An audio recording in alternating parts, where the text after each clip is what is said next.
નમસ્તે બાળકો, આજે આપણે જોઈશું ધોરણ 6 સામાજિક વિજ્ઞાનની જે દ્વિતીય સત્રાંત પરીક્ષા જે છે એ પરીક્ષાનું સંપૂર્ણ મોડેલ પેપર 80 ગુણનું પેપર હશે. સમય તમને 3 કલાક આપવામાં આવશે. તો વિદ્યાર્થી મિત્રો વિડીયોના અંત સુધી બન્યા રહેશો. જોઈએ જે પ્રકરણો પૂછાશે, ખાસ વિદ્યાર્થી મિત્રો આ પ્રકરણો જે છે તમારી નોટબુકમાં પણ લખી લો. 5, 6, 7, 8, 12, 13, 16 અને 17. તો આ પ્રકરણોમાંથી તમારી દ્વિતીય સત્રાંત પરીક્ષા લેવામાં આવશે. તો જોઈએ હવે પ્રશ્ન 1. વિદ્યાર્થી મિત્રો જે પણ વિદ્યાર્થીઓએ પીએસસી નું ફોર્મ ભર્યું છે તો એમની જે એક્ઝામ ડેટ છે 26/4/2025. તો વિદ્યાર્થી મિત્રો જે પીએસસી પરીક્ષામાં પણ તમને આ જે ચેપ્ટરોમાંથી ઘણું બધું પૂછવામાં આવશે સામાજિક વિજ્ઞાનમાં. તો ખાસ જે એમસીક્યુ એક વાક્યમાં ઉત્તરો છે એમને પણ ધ્યાનથી સાંભળવું. જોઈએ હવે જે પ્રશ્ન 1 છે કે સૂચના છે, નીચે આપેલ દરેક પ્રશ્નના ઉત્તર માટે આપેલ વિકલ્પોમાંથી જવાબ લખો. 5 ગુણ રહેશે. ફર્સ્ટ જોઈએ, કપિલ વસ્તુ નામનું રાજ્ય ક્યાં આવેલું હતું? અરવલ્લી ક્ષેત્રમાં, નીલગિરી ક્ષેત્રમાં, હિમાલય ક્ષેત્રમાં કે માળવા ક્ષેત્રમાં? તો જવાબ શું છે? જે કપિલ વસ્તુ નામનું રાજ્ય જે છે એ હિમાલય ક્ષેત્રમાં આવેલું છે. જોઈએ આગળ, સિદ્ધાર્થની પાલક માતાનું નામ શું હતું? યશોધરા, ત્રિશલા દેવી, યશોદા કે ગોમતી મહા પ્રજાપતિ? તો જોઈએ આગળ શું છે? અહીં સિદ્ધાર્થની પાલક માતાનું નામ જે છે એ ગોમતી મહા પ્રજાપતિ હતું. જોઈએ આગળ, બુદ્ધના પ્રથમ ઉપદેશને શું કહેવામાં આવે છે? બુદ્ધના પ્રથમ ઉપદેશને શું કહેવામાં આવે છે? ફર્સ્ટ એ ધર્મચક્ર પ્રવર્તન, મહાવિનિષ્ક્રમણ, બોધિ ગયા કે તત્વબોધ? તો સાચો ઉત્તર શું છે? ધર્મચક્ર પ્રવર્તન. મોસ્ટ આઈએમપી રહેશે આ. જોઈએ આગળ 4. ગૌતમ બુદ્ધના મતે આર્ય સત્ય કેટલા છે? તો જવાબ શું છે? 4 છે. 5th, વર્ધમાનની પત્નીનું નામ શું હતું? યશોદા, યશોધરા, યશોમતી કે માયાદેવી? તો જવાબ શું છે? યશોદા. 6થો એમસીક્યુ, મહાવીર સ્વામીના મોટા ભાઈનું નામ શું હતું? એ હર્ષવર્ધન, બી નંદીવર્ધન, સી રાજવર્ધન કે ડી પ્રભાકર વર્ધન? તો જવાબ શું છે? ડી નંદીવર્ધન. 7. જૈન ધર્મને જાણવાના મહત્વપૂર્ણ ગ્રંથો કયા છે? ઉપવેદો છે, આગમ ગ્રંથો છે, બોધ ગ્રંથો છે, ઉપનિષદો છે? તો જવાબ શું છે? બી આગમ ગ્રંથો. 8મો એમસીક્યુ, વર્ધમાનની પુત્રીનું નામ શું હતું? પ્રિયદર્શિની, પ્રિયંકા, પ્રિયવંદના, પ્રિય નંદિની? તો જવાબ શું છે? પ્રિયદર્શિની. નેક્સ્ટ જોઈએ તો અહીં જે વિદ્યાર્થી મિત્રો એક્સ્ટ્રા પણ જે એમસીક્યુ આપવામાં આવ્યો છે, અહીં તમારે જવાબ જે છે તમારે કોમેન્ટ કરીને જણાવવાનું છે કે મહાવીર સ્વામીનો જન્મ ક્યાં થયો હતો? કપિલવસ્તુ, કુંડગ્રામ, સારનાથ કે પાવાપુરી? તો અહીં ફટાફટ કોમેન્ટ કરીને બાળકો જે પ્રશ્નનો ઉત્તર જણાવો. જોઈએ આગળ, સમ્રાટ અશોકે ખાલી જગ્યા ધર્મ સ્વીકાર કર્યો હતો? જે સમ્રાટ અશોકે અહીં પણ તમારે કોમેન્ટ કરીને જણાવવાનું છે. અહીં ખાસ વિદ્યાર્થી મિત્રો મહાવીર એ સ્વામીનો જન્મ ક્યાં થયો હતો? તો તમારે અહીં જે ઓપ્શનો ફક્ત લખવાના રહેશે. સમ્રાટ અશોકે કયો ધર્મ સ્વીકાર કર્યો હતો?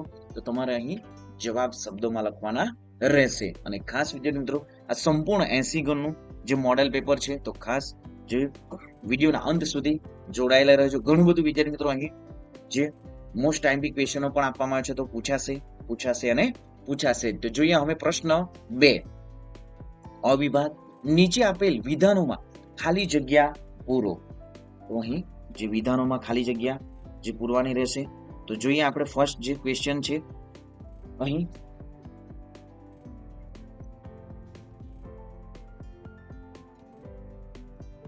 તમે જોઈ શકો છો 8 જે ખાલી જગ્યાઓ અહીં આપવામાં આવી છે અને 8 ગુણ, આ 8 ગુણની ખાલી જગ્યાઓ પણ રહેશે. ફર્સ્ટ જોઈએ, ચંદ્રગુપ્તના વહીવટ ક્ષેત્રના મુખ્યમંત્રી ખાલી જગ્યા હતા? તો જવાબ શું છે? ચાણક્ય. જે ચંદ્રગુપ્તના વહીવટ ક્ષેત્રના મુખ્યમંત્રી કોણ હતા? ચાણક્ય હતા. અને ચાણક્યને જ વિદ્યાર્થી મિત્રો ખાસ યાદ રાખવું, ચાણક્ય એ જ કૌટિલ્ય છે અને એ જ વિષ્ણુગુપ્ત પણ છે. જોઈએ આગળ, સારનાથનો વિશાળ સ્તંભ સમ્રાટ ખાલી જગ્યા દ્વારા નિર્માણ કરવામાં આવ્યો હતો? તો સારનાથનો વિશાળ સ્તંભ જે છે સમ્રાટ અશોક દ્વારા નિર્માણ કરવામાં આવ્યો હતો. સમ્રાટ અશોકે ખાલી જગ્યા પ્રચાર માટે દેશભરમાં પ્રવાસ કર્યા? તો જવાબ છે બૌદ્ધ ધર્મ. ચંદ્રગુપ્ત મૌર્યના સમયમાં વહીવટ તંત્રના વિભાગો ખાલી જગ્યા હતા? તો ચંદ્રગુપ્ત મૌર્યના સમયમાં વહીવટ તંત્રના 3 વિભાગો હતા: કેન્દ્રીય, પ્રાંતીય અને પ્રાદેશિક, એટલે કે સ્થાનિક વિભાગો હતા. નેક્સ્ટ જોઈએ, ગ્રાન્ડ ટ્રંક રોડ ખાલી જગ્યાનો સૌથી જૂનો લાંબો મુખ્ય રોડ છે. ગ્રાન્ડ ટ્રંક રોડ જે છે એ એશિયાનો સૌથી જૂનો અને લાંબો મુખ્ય રોડ છે. ગુજરાતમાં અશોકનો શિલાલેખ ખાલી જગ્યા ભાષામાં લખાયેલ છે? તો ગુજરાતમાં જે અશોકનો શિલાલેખ જે છે એ પ્રાકૃત ભાષામાં લખાયેલ છે. જોઈએ આગળ 7.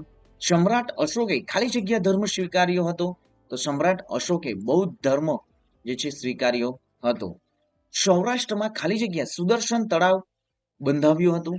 તો સૌરાષ્ટ્રમાં પુષ્પગુપ્ત જે છે સુદર્શન તળાવ બંધાવ્યું હતું. સૌરાષ્ટ્રમાં જે પુષ્પગુપ્તે સુદર્શન તળાવ બંધાવ્યું હતું. નેક્સ્ટ જોઈએ, નીચે આપેલ વિધાનો ખરા છે કે ખોટા તે જણાવો. તો અહીં ખરા ખોટા વિધાનોનો પણ 8 ગુણ છે. તો જોઈએ, કુમાર દેવી લીછવી જાતિના કન્યા હતી? તો વિધાન સાચું છે. ઘટોત્કચ ગુપ્તને ગુપ્ત વંશનો સ્થાપક માનવામાં આવે છે? તો ખોટું વિધાન છે. સ્કંદગુપ્ત ચંદ્રગુપ્ત પહેલાનો પુત્ર હતો? ખોટું વિધાન છે. સમ્રાટ ચંદ્રગુપ્ત બીજાનું મૂળ નામ દેવદત્ત હતું? તો ખોટું વિધાન છે. નેક્સ્ટ જોઈએ, 5th, ગુપ્ત સમયમાં હિન્દી ભાષાને રાજભાષાનું સ્થાન મળ્યું હતું? તો જવાબ છે આ પણ ખોટું વિધાન છે. અમરસિંહે અમરકોશ નામનો ગ્રંથ રચ્યો હતો? સાચું વિધાન છે. ચંદ્રગુપ્ત પહેલાએ ગુપ્ત સંવત શરૂ કર્યો હતો? તો સાચું વિધાન છે. હર્ષવર્ધનના પિતાનું નામ રાજ્યવર્ધન હતું? સાચું વિધાન છે. જોઈએ આગળ પ્રકરણ 3. નીચેના જે પ્રશ્નોનો જવાબ એક વાક્યમાં લખો, ગમે તે 5 લખવાના રહેશે, 10 ગુણ છે. તો જોઈએ હવે પ્રશ્ન 1. કયા બે મહાકાવ્યો જે ધર્મનો ત્રિવેણી સંગમ છે? તો જવાબ છે રામાયણ અને મહાભારત જે છે એ બંને મહાકાવ્યો પ્રાચીન ભારતીય સમાજ, સંસ્કૃતિ અને ધર્મના ત્રિવેણી સંગમ છે. અને ખાસ વિદ્યાર્થી મિત્રો, રામાયણમાં શ્રી રામ, લક્ષ્મણ અને સીતા માતા જે પાત્રો આવે છે, જ્યારે મહાભારતમાં કૌરવ અને પાંડવોની જે છે એમની કહાની છે. તો ખાસ વિદ્યાર્થી મિત્રો, રામાયણ અને મહાભારત તમારે રીડ કરવું જ જોઈએ. ઘણા બધા જે એમના પિક્ચરો પણ આવ્યા છે, સિરિયલો પણ છે જ. જોઈએ આગળ, જૂના સમયમાં લોખંડના કયા સાધનો ઉપયોગ કરતા હતા? જૂના સમયમાં જે લોખંડના કયા સાધનો ઉપયોગ કરતા હતા? તો ખેતી માટે લોખંડના સાધનનો ઉપયોગ વધતો જતો હતો. તેમાં જંગલોને સાફ કરવા માટે કુહાડીઓ, હળના ફણા એટલે કે ફાલનો પણ સમાવેશ થાય છે. આ ઉપરાંત દાતરડું, કુહાડીથી તેઓ જે પરિચિત હતા, એટલે કે આ જે સાધનો જે છે દાતરડું, કુહાડી, હળના ફણા એટલે કે ફાલ, કુહાડીઓ જે સાધનનો ઉપયોગ થતો હતો. જોઈએ આગળ પ્રશ્ન 3. પ્રાચીન સમયમાં સિંચાઈની વ્યવસ્થા કેવી હતી? પ્રાચીન સમયમાં સિંચાઈની વ્યવસ્થા કેવી હતી? તો પ્રાચીન સમયમાં જે સિંચાઈ માટે નહેર, કુવા, તળાવ તથા કૃત્રિમ જળાશયો બનાવવામાં આવ્યા હતા. પ્રશ્ન 4 જોઈશું. પહેલાના સમયમાં લોકોનો ખોરાક શું હતો? તો જવાબ છે ગ્રામીણ અને જે નગરના લોકોમાં ઘઉં, જવ, ચોખા, દૂધ, દહીં, ઘી, ફળફળાદી તથા માછલીનો ઉપયોગ કરતા હતા. પ્રશ્ન 5. બૌદ્ધ ધર્મના મૂળ ગ્રંથો શું કહેવાયા? તેના પ્રકાર જણાવો. તો બૌદ્ધ ધર્મના મૂળ ગ્રંથો ત્રિપિટક કહેવાયા અને તેના પ્રકાર છે સૂત્ર એટલે કે સૂત્ર પિટક, વિનય પિટક અને અભિધમ પિટકનો સમાવેશ થાય છે. પ્રશ્ન 6. લલિત કલામાં કઈ કઈ કલાનો સમાવેશ થાય છે? તો લલિત કલામાં ચિત્રકલા, સાહિત્ય કલા, સ્થાપત્ય કલા, સંગીત, માટીકલા વગેરેનો સમાવેશ થાય છે. પ્રશ્ન 4 જોઈશું. નીચેના પ્રશ્નોના જવાબ ટૂંકમાં જણાવો, ઉદાહરણો આપો, ગમે તે 5. ટાપુ કોને કહેવાય છે? મોસ્ટ ટાઈમલી અહીં જે પ્રશ્ન 4 છે બાળકો, આ પ્રમાણે તમને જે વ્યાખ્યાઓ પૂછાશે. તો ટાપુ કોને કહેવાય છે? તો જે ભૂમિ ભાગ ચારે બાજુથી જળ વિસ્તારથી ઘેરાયેલો હોય તેને ટાપુ તરીકે ઓળખવામાં આવે છે. ઉદાહરણ તરીકે લક્ષદ્વીપ, અંદમાન નિકોબાર જે ટાપુ છે, બેટ દ્વારકા જેને કહેવાય, પિરોટન, નરા બેટ, પીરમ બેટ, શિયાળ બેટ વગેરે જે છે ટાપુના ઉદાહરણો પણ છે. જોઈએ પ્રશ્ન 2. ભૂશીર એટલે શું? તો ભૂશીર એટલે ભૂમિનો લંબાત્મક છેડો જ જે જળ ભાગમાં ફેલાયેલો હોય છે, જેને સમુદ્ર રેખા તરીકેની સંજ્ઞા પણ આપી શકાય. દાખલા તરીકે કન્યાકુમારી અને કેપ ઓફ ગુડ હોપ, જે આફ્રિકામાં આવેલું છે. જોઈએ આગળ, અખાત કોને કહેવાય છે? તો જ્યારે કોઈ જળ વિસ્તાર 3 બાજુથી ભૂમિથી ઘેરાયેલો હોય. અખાત કોને કહેવાય છે? તો જ્યારે કોઈ જળ વિસ્તાર 3 બાજુથી ભૂમિથી ઘેરાયેલો હોય તેને અખાત કહેવામાં આવે છે. ઉદાહરણ તરીકે ખંભાતનો અખાત અને કચ્છનો અખાત. જોઈએ પ્રશ્ન 4, ઉપસાગર એટલે શું? તો સામાન્ય રીતે મહાસાગરના જળ ભાગનો આંશિક ભાગ એટલે ઉપસાગર, જે ફરતેની જમીનથી ખુલ્લા વિશાળ સરોવર જેવો આકાર ધારણ કરે છે. ઉપસાગરો વિશાળ અને નાના કદના હોઈ શકે છે. ભારતમાં બંગાળનો ઉપસાગર તેનું શ્રેષ્ઠ ઉદાહરણ છે. પ્રશ્ન 5, સામુદ્રધુની કોને કહેવાય છે? તો જવાબ છે જે જળ વિસ્તારોને જોડતી સાંકડી જળ પટ્ટીને સામુદ્રધુની કહે છે. ઉદાહરણ તરીકે ભારત અને શ્રીલંકા વચ્ચે આવેલી પાલ્કની સામુદ્રધુની. પ્રશ્ન 6, દ્વીપકલ્પ એટલે શું? તો જે ભૂમિ ભાગની 3 બાજુ સમુદ્ર અને 1 બાજુ જમીન વિસ્તારથી જોડાયેલો હોય તેને દ્વીપ કહેવાય છે, દ્વીપકલ્પ કહેવાય છે. દાખલા તરીકે દક્ષિણ ભારત અને સૌરાષ્ટ્ર. બ વિભાગ જોઈએ હવે, ભારતના રેખાંકિત નકશામાં નીચે આપેલ વિગતો દર્શાવો. નર્મદા નદી, બંગાળનો ઉપસાગર, લક્ષદ્વીપ, ચીન, અરબ સાગર અને કર્કવૃત. તમને બાળકો ખાસ અહીં જે નકશામાં તમારે વિગતો દર્શાવવાની રહેશે. તમને ભારતનો નકશો પણ આપવામાં આવશે. તો જોઈએ આપણે નર્મદા નદી, બંગાળનો ઉપસાગર, લક્ષદ્વીપ, ચીન, અરબ સાગર અને કર્કવૃત. તો અહીં નકશામાં તમે જોઈ શકો છો, ચીન છે, નર્મદા નદી અહીં દર્શાવવામાં આવી છે, કર્કવૃત અહીંથી પસાર થાય છે, બંગાળનો અહીં ઉપસાગર છે, અહીં અરબ સાગર જે છે જે દર્શાવવામાં છે, અરબ સાગર ફિફ્થ જે છે એ અરબ સાગર અહીં તમારે દર્શાવવાનું રહેશે, લક્ષદ્વીપ જે અહીં દર્શાવવાનું રહેશે. આ પ્રમાણે તમારે નકશા પૂર્તિ પણ કરવાની રહેશે. જોઈએ આગળ, પ્રશ્ન 5, નીચેના વિગતની જે રૂટની સંજ્ઞા દર્શાવો. તો ટેકરી, તો સૌપ્રથમ ટેકરી તરીકે તમારે સંજ્ઞામાં, તમે નકશામાં ઘણા બધા નકશાઓમાં પણ જોયા હશે કે ટેકરીને દર્શાવવા માટે આ પ્રમાણે સંકેતનો ઉપયોગ થાય છે. નદી, તો નદીની જે સંજ્ઞા છે આ પ્રમાણે છે. રેલ માર્ગ, તો અહીં રેલ માર્ગ પણ જે સંજ્ઞા છે આ પ્રમાણે છે. પોસ્ટ ઓફિસ, પોસ્ટ ઓફિસ માટે પીઓ. જિલ્લાનું મથક, તો જિલ્લાનું મથક આ પ્રમાણે વર્તુળ. રાજ્યની સીમા, તો રાજ્યની સીમા આ પ્રમાણે ડોટ ડોટ ડોટમાં દર્શાવવામાં આવે છે. જોઈએ હવે પ્રશ્ન 6, નીચેના જોડકા જોડો. 5 ગુણ રહેશે. અ વિભાગ અને બ વિભાગ. સરપંચ, તલાટી કમ મંત્રી, મહાનગરપાલિકાના વડા, તાલુકા વિકાસ અધિકારી અને જિલ્લા કક્ષા. તો સરપંચ, તો સૌથી જે સરપંચ જે છે સાચો ઉત્તર શું થશે? અહીં સી, સરપંચ એ કોણ છે? ગામ પંચાયતના વડા. તલાટી કમ મંત્રી, તલાટી કમ મંત્રીમાં સાચો ઉત્તર છે ગામ પંચાયત વહીવટી અધિકારી. મહાનગરપાલિકાના વડા, તો મહાનગરપાલિકાના જે વડા, સાચો ઉત્તર શું થશે? મેયર. તાલુકા વિકાસ અધિકારી, તો તાલુકા પંચાયત. જિલ્લા કક્ષાએ જવાબ શું થશે? જિલ્લા પંચાયત. નેક્સ્ટ જોઈએ હવે પ્રશ્ન 7, નીચે આપેલ પ્રશ્નોના મુદ્દાસર જવાબ લખો. ગમે તે 3, 9 ગુણ રહેશે. તો નગરપાલિકાના કાર્યો, તો જવાબ જોઈએ નગરપાલિકાના જે કાર્યો જે છે, નગરપાલિકાના જે કાર્યો જે છે, તો જોઈએ નગરપાલિકાના કાર્યો. ફર્સ્ટ, અહીં નગરપાલિકા દ્વારા નગરજનોની સુવિધા માટે નીચે મુજબના કાર્યો જે છે હાથ ધરવામાં આવે છે. તો ફર્સ્ટ, નગરપાલિકાના કાર્યો: પાણી પુરવઠાની વ્યવસ્થા, રસ્તા, ગંદા પાણીનો નિકાલ, સફાઈની વ્યવસ્થા, જન્મ મરણ અને લગ્નની નોંધણીની કામગીરી, નગર નિયોજન અને શિક્ષણની વ્યવસ્થા, અગ્નિશમન અને ખાદ્ય પદાર્થોના વેચાણ સામે કાર્યવાહી, બગીચા, પુસ્તકાલયો વગેરે સુવિધાઓ જે છે આપવાનો, સાંસ્કૃતિક ભવનો કે સભાગૃહોનું નિર્માણ અને સાર સંભાળ. નેક્સ્ટ જોઈએ મહાનગરપાલિકાની રચના. તો મહાનગરપાલિકાની રચના જોઈએ, જવાબ છે અહીં મહાનગરપાલિકાને વિવિધ વોર્ડમાં વહેંચવામાં આવે છે. 75,000ની વસ્તીએ એક વોર્ડ બનાવવામાં આવે છે, જેમાં 4 સભ્યો હોય છે. તેમાંથી 50% મહિલા અનામત સભ્યો હોય છે.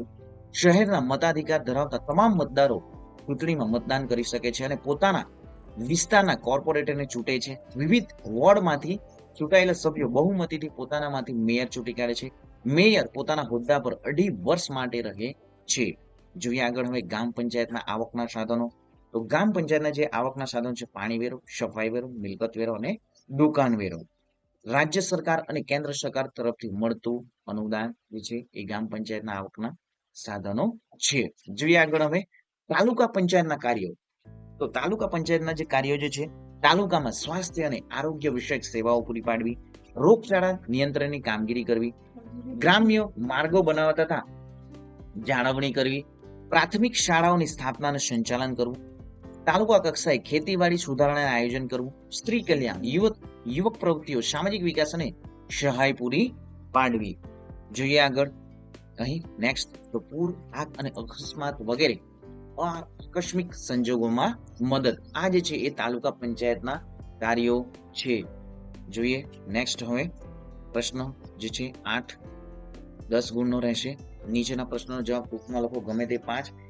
જે એક પ્રશ્ન જો સાચો ઉત્તર હોય તમને 2 ગુણ મળશે. 5 પ્રશ્નો લખવાના રહેશે. ગામડામાં મુખ્યત્વે કયો વ્યવસાય જોવા મળે છે? તો ગામડામાં મુખ્યત્વે ખેતી એ વ્યવસાય જોવા મળે છે. ખાસ કરીને અહીં ધાન્ય પાકો, શાકભાજી, ફળો અને ક્યારેક પશુપાલન પણ કરતા હોય છે. આ ઉપરાંત ખેતમજૂરી, દૂધનું ઉત્પાદન, હસ્તકળા જેવી સહાયક પ્રવૃત્તિઓ પણ જોવા મળે છે. જોઈએ આગળ તમારા ઘરની બાજુમાં રહેતી વ્યક્તિઓ કયો વ્યવસાય કરે છે? તો બાળકો અહીં તમારે પોતાના જે ઘરની બાજુમાં જે કામ કરતા લોકો જે છે એમના વ્યવસાય વિશે તમારે લખવાનું છે. ખેતી કરે છે, ધંધો કરે છે, જોબ કરે છે, જે પણ કરતા હશે તો તમે પોતાના વિચારો અહીં લખવાના રહેશે. તમારા ઘરમાં કયા કયા વ્યવસાય કરતા લોકો રહે છે? તો તમારા મમ્મી શું કરે છે, તમારા પપ્પા, ભાઈ, બહેન જે મોટા હશે 18 વર્ષથી, જેમની ઉંમર વધારે હશે તે કામ કરતા હશે, વ્યવસાય કરતા હશે. તો અહીં તમે પોતાના વિચારો અહીં લખી શકો. બાળકો તમે મોટા થઈ જીવન નિર્વાહ માટે કયો વ્યવસાય કરશો, શા માટે? અને ખાસ બાળકો ફટાફટ કોમેન્ટ કરીને જણાવો કે તમે શું બનવા માંગો છો. ધોરણ 6 માં હાલમાં તમે ભણો છો, તો તમે ભણીને શા માટે તમે ભણો છો? તમે ડોક્ટર બનવા માંગો છો, એન્જિનિયર બનવા માંગો છો, કોઈ આર્મીમાં જવા માંગતા હશો, કોઈ દેશ સેવા કરવા માટે જે વિદ્યાર્થી મિત્રો અલગ અલગ સામાજિક કામો કરશે, તો તમે શું બનવા માંગો છો? ટીચર બનવા માંગો છો, પ્રોફેસર બનવા માંગો છો, એન્જિનિયર, કે શું કરવા માંગો છો? ફટાફટ કોમેન્ટ, કે પોતાનો બિઝનેસ કરવા માંગો છો, ફટાફટ કોમેન્ટ કરીને જણાવો બાળકો તમે શું બનવા માંગો છો. જોઈએ આગળ કેવી કુદરતી આફત વખતે માછલી પકડવા માટે જઈ શકાતું નથી, શા માટે? તો સુનામી જેવી કુદરતી આફત વખતે માછલી પકડવા દરિયામાં જઈ શકાતું નથી, કારણ કે સુનામી ખૂબ ભયંકર કુદરતી આફત છે. આ આફતમાં સપડાઈ જવાથી જાનહાનિ અને માલહાનિ ભોગવવી પડે છે. માછીમારોને આર્થિક નુકસાન થવાથી તેઓ લાંબા સમય સુધી માછલા પકડવા જઈ શકતા નથી. જોઈએ આગળ રાણપુર ગામ ક્યાં આવેલું છે? તો રાણપુર ગામ બનાસકાંઠા જિલ્લાના એક શહેર ડીસાથી થોડે દૂર આવેલું છે. તો ખાસ વિદ્યાર્થી મિત્રો આ સંપૂર્ણ જે મોડેલ પેપર છે એ પ્રમાણે જ પૂછાશે 80 ગુણનું. તો વિદ્યાર્થી મિત્રો ખાસ 2 થી 3 વખત આ જે મોડેલ પેપર છે જોઈ લેવું. અને ચેનલને હજી પણ બાળકો સબસ્ક્રાઇબ નથી કરી તો ચેનલને સબસ્ક્રાઇબ કરો. આપણી યુટ્યુબ ચેનલ પર ધોરણ 6 માટે જે સામાજિક વિજ્ઞાન, ગણિત, જે વિજ્ઞાન છે, તમામ વિષયોના જે મોડેલ પેપરો મૂકવામાં આવ્યા છે. અને તમારી જે પીએસસીની પરીક્ષાની પણ સંપૂર્ણ તૈયારી આપણી યુટ્યુબ ચેનલ પર કરવામાં આવશે. તો ખાસ વિદ્યાર્થી મિત્રો ચેનલને સબસ્ક્રાઇબ કરી દો, વિડીયોને લાઇક કરી દો. તમારું એક લાઇક વિદ્યાર્થી મિત્રો ઘણું બધું મોટિવેટ અમારા માટે રહેશે અને નવા વિડીયો બનાવવા માટે અમને વિદ્યાર્થી મિત્રો જે પ્રેરણા પણ મળશે. તો ખાસ વિદ્યાર્થી મિત્રો વિડીયોને લાઇક કરવાનું અને કોમેન્ટ કરવાનું ભૂલતા નહીં. મળીશું હવે નેક્સ્ટ વિડીયોમાં નવી જ્ઞાન, નવી માહિતી સાથે. જય હિન્દ બાળકો, વંદે માતરમ.